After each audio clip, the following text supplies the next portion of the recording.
전서고요. 전체가 6장으로 되어 있습니다.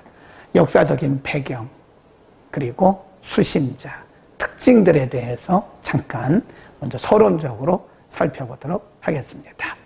자, 그러면 내용을 먼저 보시면서 디모데 전서는 디모데 후서, 디도서와 함께 목회서신으로 분류가 된다. 목회서신입니다. 이 서신들이 형식적으로는 디모데나 디도에게 주는 개인적인 서신이지만 성도들에게 있어서 실제적인 내용으로는 교회의 조직이라든지 직분자, 성도들의 신앙적인 윤리에 대해서 전반적인 부분을 가르친다. 그래서 오늘날도 목회자들에게 목회의 표준이 된다 합니다. 오늘 공부할 디모데전서는 사도 바울이 당시 바울을 대신해서 에베소입니다. 에베소에서 목회하고 있던 디모데에게 보낸 목회서신이다. 참고로 에베소 교회는 사도 바울의 3차 전도 여행 시에 사도 바울에 의해서 세워진 교회입니다. 바울은 이 교회에서 제일 오랫동안 목회를 했죠. 에베소 교회에서 3년간 열정적으로 목회했던 그 교회. 지금 바울은 감옥에 갇혀 있죠. 그리고 바울을 대신해서 디모데가 목회하고 있습니다. 디모데전서 역사적 배경, 연대, 사도 바울을 대신해서 에베소 교회를 목회하고 있던 디모데는 복음의 열정이 있었으나, 거기 줄겁시다. 복음의 열정이 있었으나 나이가 어렸고 성격이 소심했다 그래요. 나이가 어렸고 성격이 소심했다. 그러니까 우리 아들 생각이 나네요. 김재현 목사 생각이 나요. 나이도 어리고 성격이 소심하고 에베소 교회에서 목회하는데 많은 어려움이 있었던 것으로 보입니다. 이에 사도 바울이 믿음의 아들로 여기던 디모데에게 부성의 아버지, 영적인 아버지로 또는 멘토로서 넘치는 위로와 격려로 어떤 도전이나 어려움에도 굴하지 말고 담대하고 지혜롭게 사역을 감당하도록 하기 위해서 서신을 보냈다. 디모데 전서는 사도 바울이 로마의 감옥에서 풀려난 후 잠깐 풀려난 적이 있었어요. 67년 그가 순교하기 직전인 추후 65년에서 66년 사이에 기록된 것으로 보인다. 디모데 전서의 특징, 첫째, 교회의 지도자들이나 혹은 목회자들에게 있어서 반드시 숙지해야 할 목회서신이다. 목회자의 성품 굉장히 중요해요. 요즘에 우리가 그거를 품성이라고 그러죠. 품성. 목회자의 품성, 인성, 삶, 자질, 그리고 성도들을 가르치는 방법에 이르기까지 다양하게 가르치고 있다. 이 믿음의 아들인 디모데가 사역을 잘할 수 있도록 개인적으로 권면, 오늘날로 말하면 멘토링이죠. 권면하고 가르치는 개인적인 서신이기도 하다. 3. 변증적인 부분들도 많이 있습니다. 당시는 성경이 완성되지 않았고 성경적이고 체계적인 교리도 없었기 때문에 많은 부분에 있어서 혼돈과 혼란이 있었는데 사도 바울의 가르침을 통해서 교회의 질서, 신앙의 기본을 둘 수가 있었다 하는 거죠. 4.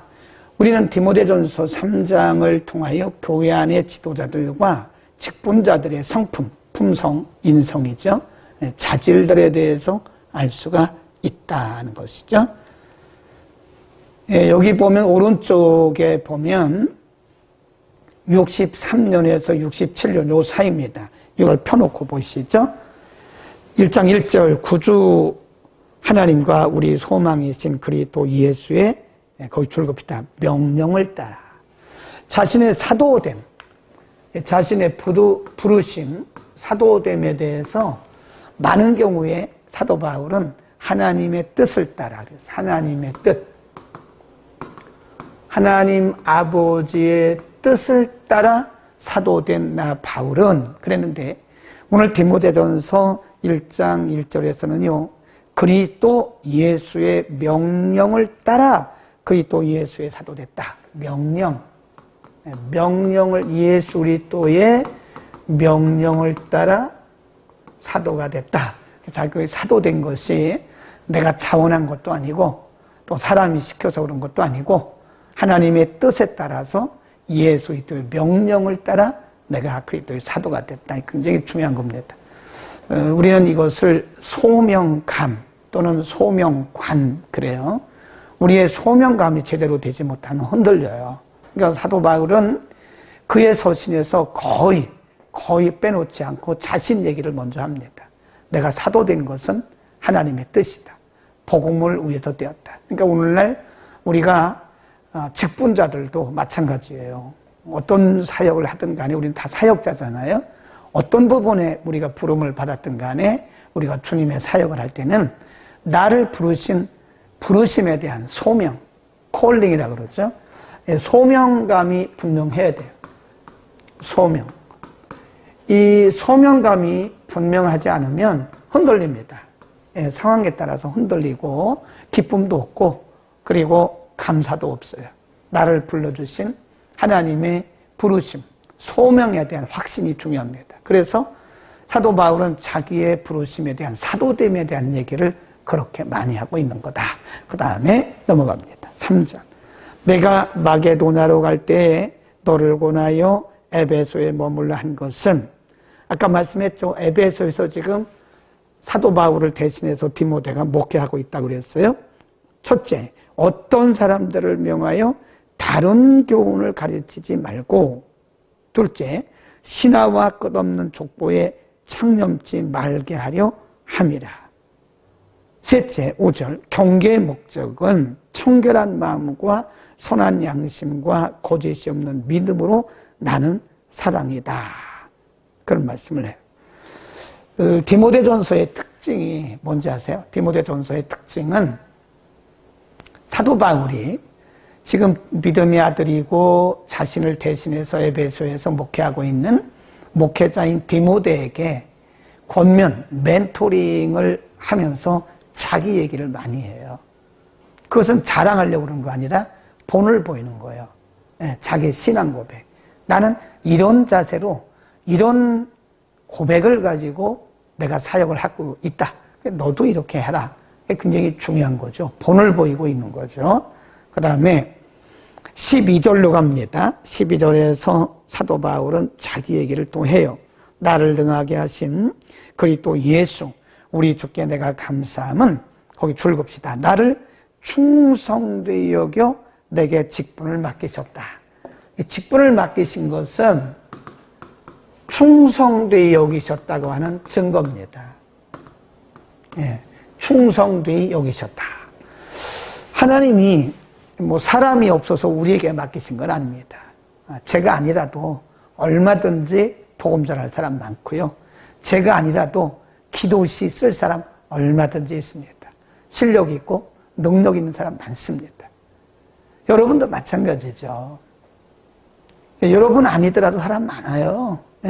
그런데 하나님이 저와 여러분에게 일을 맡기신 것은요, 우리를 하나님이 충성되게 보셨기 때문인 거예요. 아멘. 그러니까 하나님이 우리에게 일을 맡기신 것은요, 정말 하나님 앞에 눈물 나게 감사한 일이에요. 사람이 얼마나 많은데요. 저 말고도 얼마나 많은 목사님들이 있나요? 여러분 말고도 성도들이 얼마나 많나요? 그런데 하나님께서 아무에게나 맡기지 않고 저와 여러분에게 일을 맡기셨다는 거예요. 어떤 분들은 교회 안에서 일을 많이 하는 거에 대해서 굉장히 부담스럽게 생각하고 왜 나만 이렇게 일을 많이 하냐 그런 분들이 계시는데 몰라도 한참 모르는 겁니다. 하나님께서 우리에게 일을 맡기셨다는 거죠. 우리를 충성되게 계신 거예요. 여러분 신앙생활 하면서도 아무 일을 하지 않는 사람이 있어요. 굉장히 불행한 거고 의미가 없는 겁니다. 신앙생활 하는데 그냥 자기 신앙 지키기도 어려워. 교회 와서 예배드리고 가고 아무것도 하는 일이 없어요. 편하죠. 그런데 이런 말씀에 비춰보면 안타깝다. 하나님이 아무에게 일을 맡기시는 게 아니라니까요. 그러니까 저와 여러분에게 어떤 일을 맡기셨다라고 하는 것은 하나님이 우리를 충성되이 보셨다고 하는 증거이기 때문에 눈물 나게 감사해야 돼요. 하나님께서 우리에게 일을 맡기신 것에 대해서 부담스러워하면 안 됩니다. 감사해야 돼요. 아멘. 그 다음에 13절. 내가 전에는 회방자요 핍박자요 포행자였으나 도리어 긍휼을 입은 것은 내가 믿지 아니할 때에 알지 못하고 행하였습니다. 14. 우리 주의 은혜가 그리스도 예수 안에 있는 믿음과 사랑과 함께 넘치도록 풍성하여도다. 15. 미쁘다. 모든 사람이 받을 만한 이 말이요 그리스도 예수께서 죄인을 구원하시려고 세상에 임하셨도다. 16. 사도 바울은 자신이 부름받은 목적이 뭐냐, 하나님께서 자신을 사도로 부르신 목적이 뭔가를 알고 있었어요. 16절. 그러나 내가 긍휼을 입은 까닭은 예수 그리스도께서 내게 먼저 1절 오래 참으심을 보이신 후에 주를 믿어 영생 얻는 자들에게 뭐가 되게 하려고? 본이 되게 하려고. 멋있잖아요. 그래서 사도 바울은 자기 고백을 많이 자랑하려고 그러는 게 아니에요. 여러분, 우리가 그거를 자랑으로 보면 안 됩니다. 하나님이 나를 부르신 것은 내가 이렇게 회방자였고 내가 박해자였고 포행자였는데 하나님이 나를 1절 오래 참아주시고 나를 부르신 것은 영생을 주시고 뿐만 아니라 나를 모든 사람들 앞에서 본이 되게 하기 위한 것이다. 내가 나를 본을 삼게 하고 나를 하나님께서 샘플로 쓰시기 위한 것이다 라고 말해요. 아멘.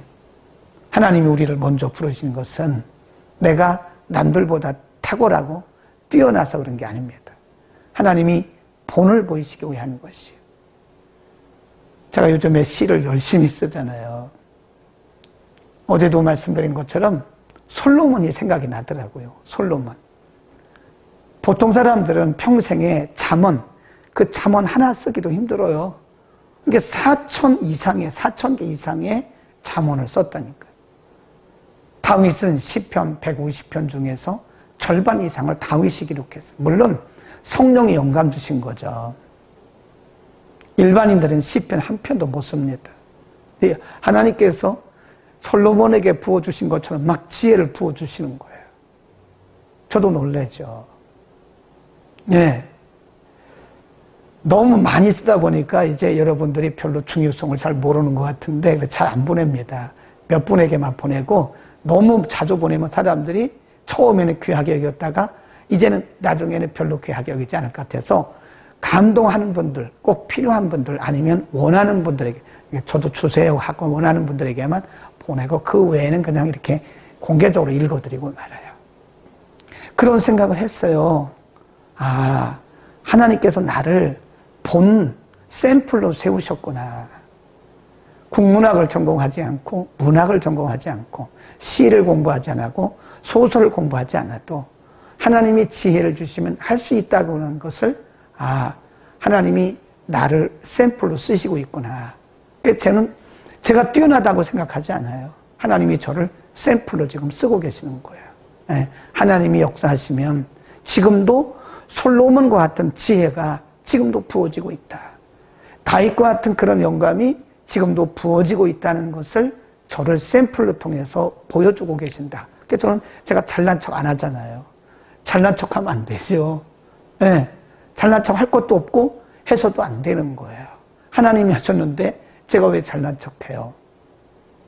우리는 하나님께서 하나님의 영광을 위해서 본을 삼으시려고 세운 자다. 그래서 우리는 어떤 일을 하나님께서 우리에게 맡기셨든 간에 감사함으로 할 수 있기를 바랍니다. 아멘. 그 다음에 우리가 꼭 잊지 말고 봐야 할 부분이 있어요. 사도 바울이 디모데에게 부탁한 겁니다. 멘토로서 멘티에게 멘토링을 한 것이 뭐냐. 19절 보세요. 19절. 20절까지. 믿음과 착한 양심을 가지라. 어떤 이들이 이 양심을 버렸고 그 믿음에 관하여는 파손하였다. 양심이 파손되니까 믿음도 파손돼요. 믿음과 양심과의 관계를 말씀하고 있고요.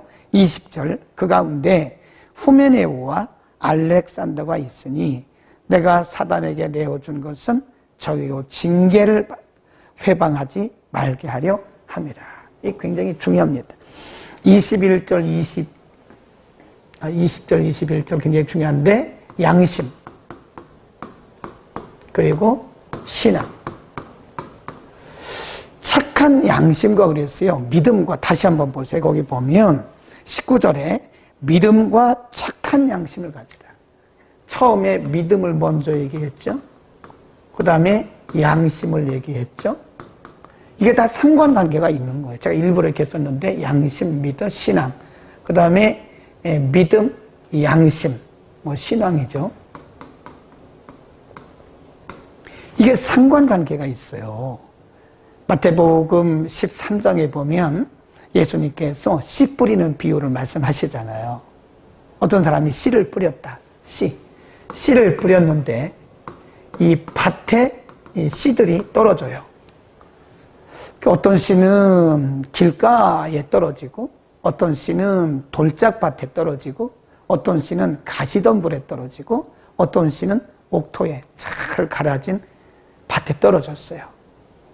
길가는 이게 사람들이 많이 다니다 보니까 굳어 있어서 뿌리를 못 내려요. 그러니까 지나가던 새가 와서 먹어버렸어요.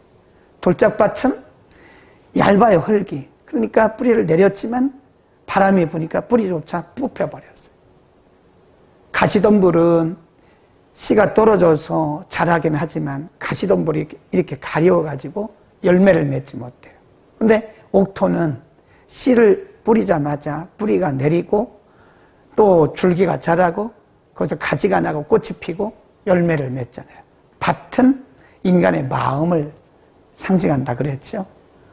똑같은 말씀인데도 내 마음의 상태에 따라서 그 믿음이 자라기도 하고 열매를 맺기도 합니다. 그러니까 사실은 내 문제지 다른 사람 문제가 아니에요. 우리의 믿음이 자라지 않는 것은 환경의 문제도 아닙니다. 예. 어떤 조건의 문제도 아니에요. 다른 사람의 문제도 아니에요. 내 문제예요, 내 문제. 여러분의 믿음이, 저의 믿음이 열매를 맺지 못한다면, 성숙하지 못한다면 내 마음밭을 먼저 봐야 돼요. 나의 문제지 결코 남의 문제가 아닙니다. 근데 우리는 다른 사람 탓하잖아요. 그러니까 신앙과 양심은 관계가 있어요. 착한 양심을 가진 사람이 신앙도 잘 자라요. 신앙도 잘 자랍니다. 양심이 착하지가 않아요. 양심이 순수하지가 않아요. 겸손하지가 않아요. 순전하지가 않아요. 그러면 믿음이 안 자라요. 자랄 수가 없습니다. 그래서 이렇게 보면, 성도들도 보면요, 이게 성품이, 품성이 깨끗하고 순한 사람들이 믿음도 잘 자라요. 반대로 말할 수 있죠. 말씀이 들어오면 품성이 변하는데 근본적으로 성품이 착하고 깨끗한 사람들에게 믿음이 더 잘 들어가고 말씀도 열매를 맺더라. 그러니까 굉장히 중요한 거예요. 지금 사도 바울이 믿음의 아들 디모데 후배인 목회자 디모데 목회자에게 디모데에게 말씀한 거예요. 네. 믿음과 착한 양심을 가져라. 그러니까 믿음과 양심은 분명히 상관관계가 있습니다. 꼭 기억하시길 바랍니다. 2장으로 가겠습니다. 2장은 이제 공중기도, 이게 이제 우리가 보통 말하면 이거를 중보기도란 말을 쓰기도 하죠. 2장으로 봅니다. 그러므로 내가 첫째로 권하노니 모든 사람입니다. 모든 사람이에요. 우리가 누구를 위해서 중보기도하고 기도할 때 특정한 사람만 위해서 하는 게 아니에요. 모든 사람을 위해서 해라. 그 이유가 뭐냐? 거기 보면 그러므로 내가 첫째로 권하노니 모든 사람을 위하여 간구와 기도와 도구와 감사를 하되 특별히 임금들, 위정자들, 높은 지위에 있는 모든 사람을 위하여 하라. 이는 우리가 모든 경건과 단정한 중에 고요하고 평안한 생활을 하려 함이라. 이것이 우리 구주 하나님 앞에 선하고 받으실 만한 것이니 4절 줄겋습니다. 4절 하나님은 모든 사람이 구원을 받고 진리를 아는 데 이르기를 원하신다. 6절도 보세요. 그가 모든 사람을 위하여 자기를 속전으로 주셨다. 그랬죠. 1절에 모든 사람을 위해서 기도해라. 4절에 하나님은 모든 사람이 구원 얻기를 원하신다. 그 다음에 6절에 예수님은 모든 사람을 위해서 십자가를 지셨다. 3번이나 모든 사람이라는 표현을 써요. 모든 사람. 그러니까 우리가 기도의 제목, 전도의 제목, 우리가 이거를 차별해서 제한해서는 안 됩니다. 네, 혈통 제한해서도 안 되고요. 사람 제한해서도 안 돼요. 모든 사람을 위해서 기도해야 돼요. 우리가 할 수 있는 한도 내에서 우리 역량껏 기도해야 되는데 제한을 하지 말고 모든 사람을 우리의 기도의 대상으로 삼아야 된다. 네. 이유는 뭐죠? 하나님은 모든 사람이 하나님을 알고 구원에 이르기를 원하시는 거예요.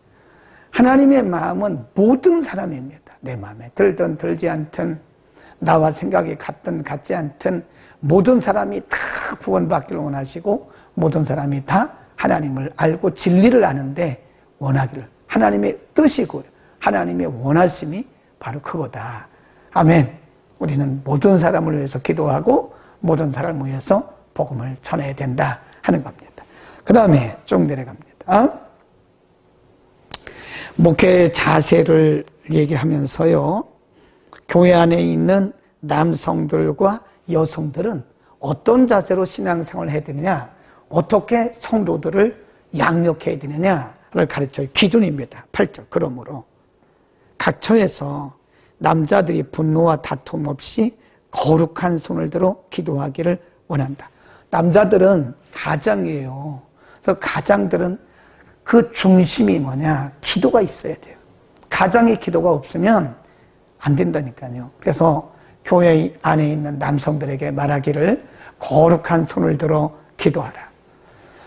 그 당시 유대인들의 그 기도 방법이 이렇게 고개를 들고 손을 들고 기도하잖아요. 그러니까 이제 그 당시 사람들이 그런 관습, 그런 문화적인 배경들이 있었기 때문에 지금 사도 바울이 이런 표현을 쓴 거예요. 그러나 거룩한 손을 들어 기도하라. 그 말은 기도의 중심을 잡으라. 남편들은 가정의 기도의 중심 기둥이 돼야 됩니다. 예. 근데 우리가 보면 이 교회 안에서도 보면요, 남성들 중에 기도를 많이 하는 분들이 많지가 않아요. 예. 맞아요? 틀려요? 맞잖아요. 남성들 중에 기도 많이 하는 부분은 제가 볼 때 5명 이하예요. 우리 교회도 보면 다른 교회도 마찬가지. 그 말은 10%가 안 된다는 거예요. 남성들이 그렇게 뭐 10분, 20분, 30분 기도하는 거 보셨어요? 우리 교회도 그런 분이 몇 분 계세요. 예, 평신도인데도. 그 외에는 뭐 5분, 10분 기도 안 하죠. 5분도 기도 못 하죠. 실력이 안 되는 거죠. 5분 동안 어떻게 앉아 있습니까? 기도가 안 되는데. 기도의 영성이 그만큼 약하다는 거예요. 그 남편들은 거룩한 손을 들어 기도의 중심이 됩니다. 오늘부터라도 기도하시기 바랍니다. 기도는 하루아침에 길어지는 게 아니에요. 이게 기도의 영성이 자꾸 쌓여야 됩니다. 여성들도 마찬가지죠. 예, 여성들도 20분, 30분, 40분 기도한다는 게 이게 쉽지가 않아요. 기도의 영성이 쌓여지지 않고는 어렵습니다. 남성들은 거룩한 손을 들어 기도하라. 여성들은 어떻게 해야 되느냐? 9절. 또 이와 같이 여자들도 아담한 옷을 입어라. 염치와 정절로 자기를 단장하고 따은 머리와 금이나 진주나 값진 옷으로 하지 말고 선행으로 하기를 힘쓰라. 그러니까 겉으로 나타난 그런 치장하고 화장하고 이런 것보다도 속사람을 단장하라는 거예요. 속사람. 뭐 여성들은 민감하긴 하죠. 그 유행, 패션에 굉장히 민감하죠. 그러나 예수 믿는 구원받은 우리들은 하기는 하되 거기에 너무 속사람은 별로 없는데 속사람은 다 비어있는데 겉만 치장하지 말라는 거예요. 물론 겉으로 치장은 하긴 하는데 속사람 단장이 먼저라는 거예요. 속사람을 단장하면 겉사람은요 그냥 있어도 그 품위가 드러나더라고요. 그런데 겉옷을 아무리 겉을 치장을 해도 속사람이 속이 비어있으면 품위가 안 나요. 진정한 품위는 속사람의 단장으로부터 온다. 오직 종용할지니라. 이는 13. 이는 아담이 먼저 지음을 받고 이와가 그 후이며. 14. 아담이 꾀임을 보지 아니하고 여자가 꾀임을 보아 죄에 빠졌음이니라. 15. 그러나 여자들이 만일 정절로서 믿음과 사랑과 거룩함에 거하면 그 해산함으로 구원을 얻으리라. 그래서 가정에서도 마찬가지죠. 가정에서도 항상 남편이 가장인 거예요. 남편이 믿음의 가장이고 실질적으로도 가장이에요. 가정에서도 여성들이 아내가 남편을 가르치는 거 이런 거를 지금 여기서 말씀하고 있는 거죠. 교회 안에서도 마찬가지고. 그래서 교단적인 배경에 따라 다르긴 하나 나중에 이 부분 제가 삭제할 겁니다. 이제 교단이 다른 분들은 항의가 들어올 수 있어요. 요즘에는 여성 안수를 대부분 하기 때문에 그렇죠. 여기서 말씀하고 있는 것은 질서입니다. 질서. 가정의 질서, 이 교회의 질서가 있던 거예요. 하나님은 가정에서나 교회에서나 사회에서나 어디나 질서를 매우 소중히 여긴다. 옛날에 어떤 분이 저에게 말해서 자기 친구가 목사 안수 받자 그런다고 여자 전도사님인데 하지 말라고 하시지 말라고. 여성들이 목사 안수 받는 순간 그때부터 이제 굉장한 제한을 받습니다. 믿음과 품성은 같이 간다니까요. 품성과 양심과 믿음, 품성과 믿음 같이 가요. 양심이 깨끗한 사람, 순한 사람, 겸손한 사람 믿음이 빨리 자라요. 말씀이 빨리 반응을 합니다. 이 품성이라는 게 굉장히 중요해요. 인성이라고도 하죠. 지도자들은 어떤 품성을 가져야 되느냐 굉장히 중요합니다. 1절 밑보다 이 말이요. 사람이 감독의 직분을 얻으려 하면 선한 일을 사모한다 하미로다. 그래서 영적 직분자들 에게는 무엇보다도 선한 일에 대한 사모, 선한 일을 사모해야 돼. 이 무슨 얘기냐면 선하다고 하는 것은 윤리적 도덕적인 얘기 아닙니다. 하나님이 기뻐하시는 것은 다 선이에요. 하나님이 기뻐하시지 않는 것은 다 악입니다. 윤리적 도덕적 차원으로 보면 안 돼요. 하나님이 기뻐하시는 것은 다 선이고 하나님이 기뻐하시지 않는 것은 다 악이에요. 그러니까 직분자의 마음속에는 이런 비전이 있어야 돼요. 하나님이 기뻐하시는 일을 하면서 기쁨이 있어야 되고 하나님께서 기뻐하시는 일을 하면서 내게 보람이 있어야 돼요. 그러니까 예를 들어서 어떤 사람이 설교를 하면서 툴툴거려. 나는 뭐 설교하기 싫은데 설교하라고 그런다고. 그럼 설교하면 안 돼요. 어떤 사람이 하나님의 일을 하면서 교회에서 어떤 일을 맡아를 하면서 툴툴거려. 이런 걸 왜 나만 하냐고 이런 걸 왜 하냐. 하지 마세요 그거요. 그거 하면 안 됩니다. 근본적으로 내 마음속에 선한 일에 대한 사모함이 없는 걸 하면 안 돼요. 본인도 손해, 그를 보는 사람도 손해요. 그런 사람이 있으면 툴툴거리면서 하는 사람 보면 누가 은혜가 되겠습니까? 그런 사람이 있으면 교회 안 와요 사람들이. 저 사람 왜 저래? 하기 싫으면 안 하면 되지 왜 툴툴거려? 그런다니까요. 그러니까 하나님의 사람들에게는 거룩한 사역을 하는 사람들 속에는 바로 선한 일을 사모하는 마음이 있어야 돼요. 그것을 기쁨으로 여겨야 되고 그것을 보람으로 여겨야 됩니다. 하나님의 거룩한 일을 하면서 우리가 이 마음속에 굉장한 육신적 부담을 갖는다면 그리고 괴롭고 힘들고 짜증스럽고 그러면 하지 마세요. 안 하는 게 좋아요. 본인도 덕이 안 되고 바라보는 사람도 절대 덕이 안 됩니다. 그래서 기쁨으로 우리가 섬겨보세요. 그러면 나도 은혜가 되는 거예요. 우리는요 섬기면서 내 영이 자라는 거예요. 내 영성이 건강해집니다. 그러니까 섬기면서 내 영성이 하나님 기뻐하시는 일을 하면서 내 영성이 건강해지고 또 영성이 자라고 영혼 육이 더 이전보다 건강해져. 그럼 나를 바라보는 사람들에게 뭘 줄까요? 우리가 기쁨을 주죠. 내가 기쁨으로 자원해서 하면 사람들이 나를 보고 배워요. 또 그 에너지가 전달이 되는 거예요. 전달이. 내가 기쁨으로 하는 것을. 그런데 짜증내고 툴툴거리면 사람들이 보면서 오히려 본인 자신도, 우리 자신도, 보는 사람들도 은혜가 안 된다. 덕이 안 된다는 거죠. 그래서 하나님의 일을 하는 사람들에게는 선한 일에 대한 사모하는 마음이 반드시 있어야 된다.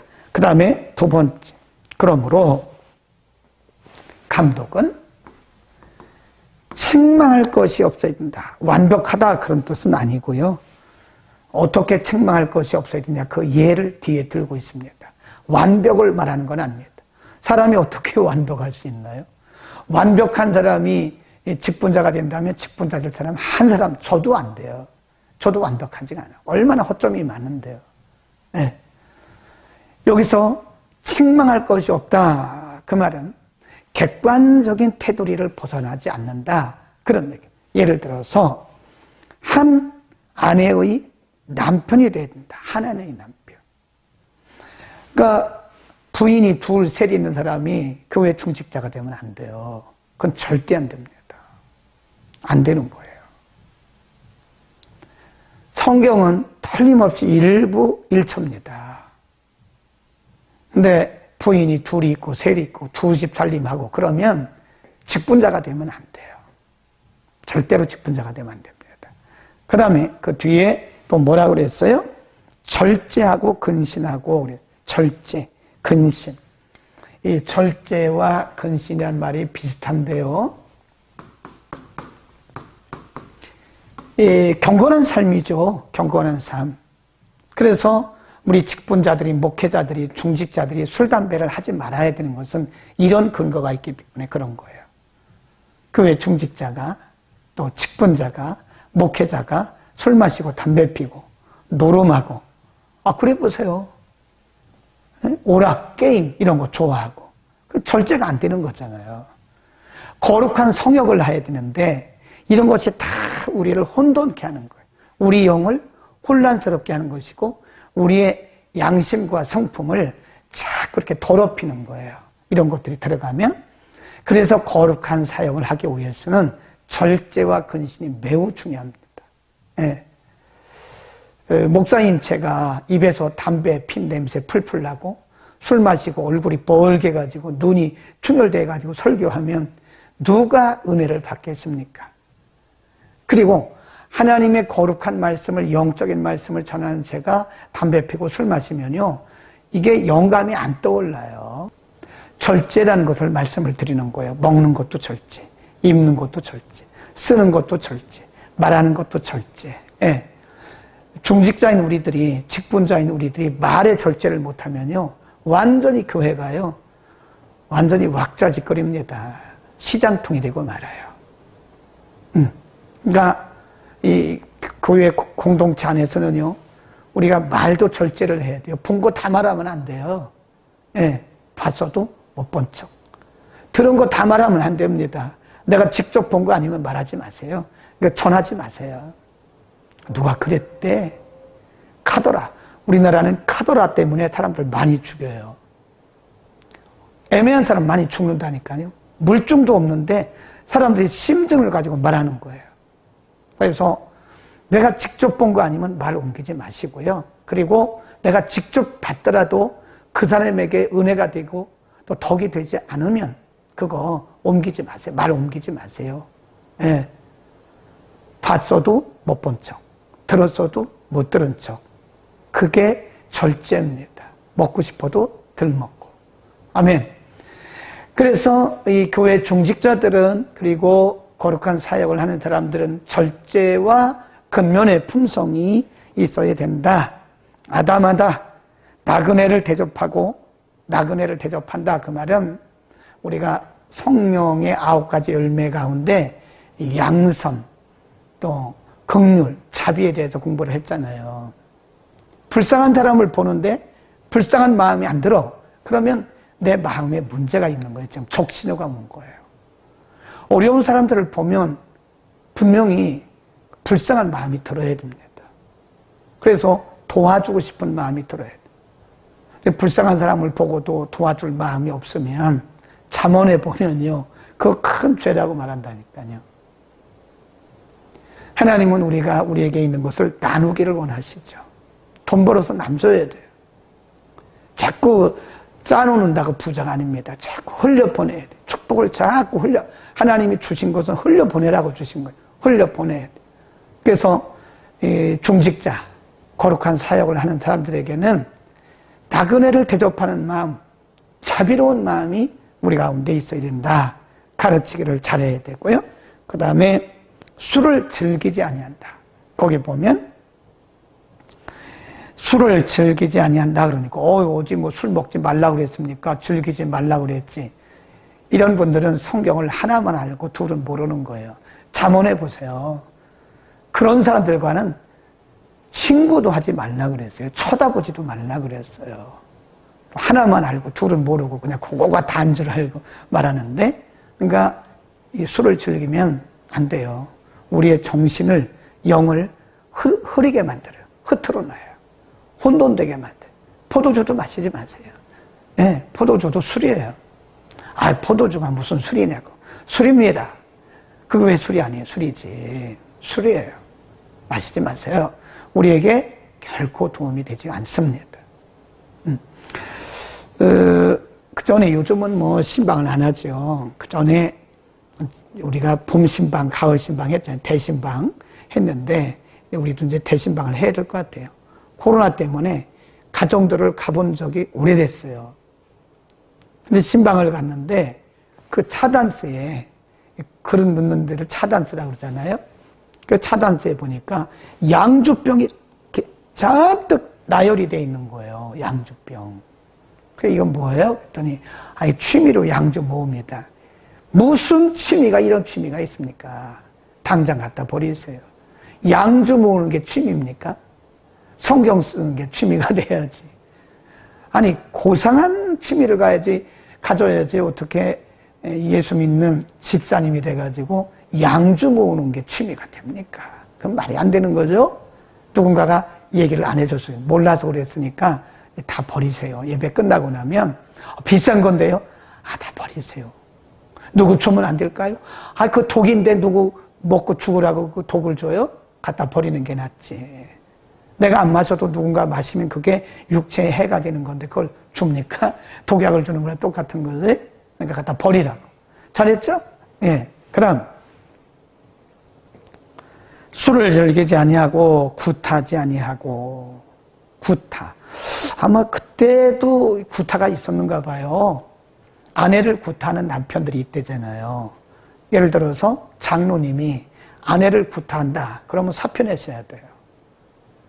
예, 안수 집사님이 아내를 구타한다? 그거 사표 내야 돼요. 예, 저한테 그거 다 소원술이 있어요. 그 군대에서는 소원술이라고 해요. 민원을 든다고요. 목사가 아내를 구타한다? 그것도 사표 내야 돼요. 집사님도 마찬가지인 거예요. 구타하지 않는다.